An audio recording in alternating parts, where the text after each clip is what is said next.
Hello guys, আজ একটা ছোট্ট মিনি ব্লগ তোমাদের সঙ্গে শেয়ার করতে চলেছি। চলো, লেটস গো।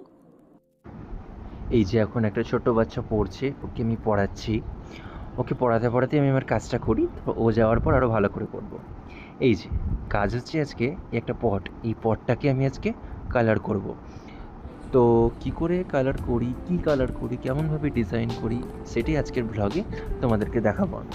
চলো, একটু আগে বেসিক কালার হোয়াইট করে নেওয়া যাক, কারণ বেস কালারটা না করলে অন্য কোনো কালার ধরবে না। এরপর আমি নিচটা আর উপরটা লাল রং দিয়ে বর্ডার করে নেব, যেটা দেখতে আরও ভালো লাগবে।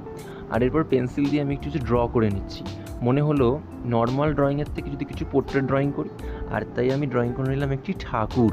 কি ঠাকুর তোমরা বুঝতে পারছো কি? যদি বুঝতে পারো এক্ষুনি কমেন্ট করো। আর একে নিয়ে আমি এখন পুরোপুরি কালার করতে বসবো। এই যে এইটি হলো সেই সম্পূর্ণ আঁকাটি। চলো তাহলে কালার করি।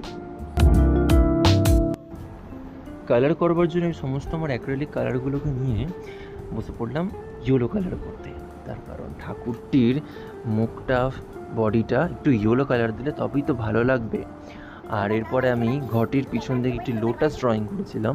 এই লোটাসটা আমি হোয়াইটের ওপর রেড দিয়ে করতে ওটা অটোমেটিক্যালি পিঙ্ক হয়ে যাবে। এরপর আমি যা যা ড্রয়িংগুলো আছে সেগুলো করে নিচ্ছি, আর তারপরে কেমন লাগে তোমাদেরকে আমি দেখাচ্ছি। চলো।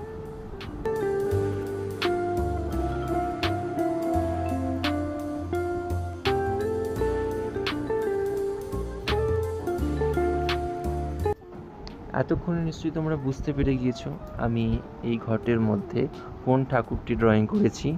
অবশেষে ঠাকুরের চোখ, ঠোঁট, মুখ, গয়না এঁকে দেওয়ার পর আর নিশ্চয়ই অবুঝ থাকলো না যে এটি কোন ঠাকুর। অ্যান্ড ফাইনালি আমার এই ঘরটা রেডি।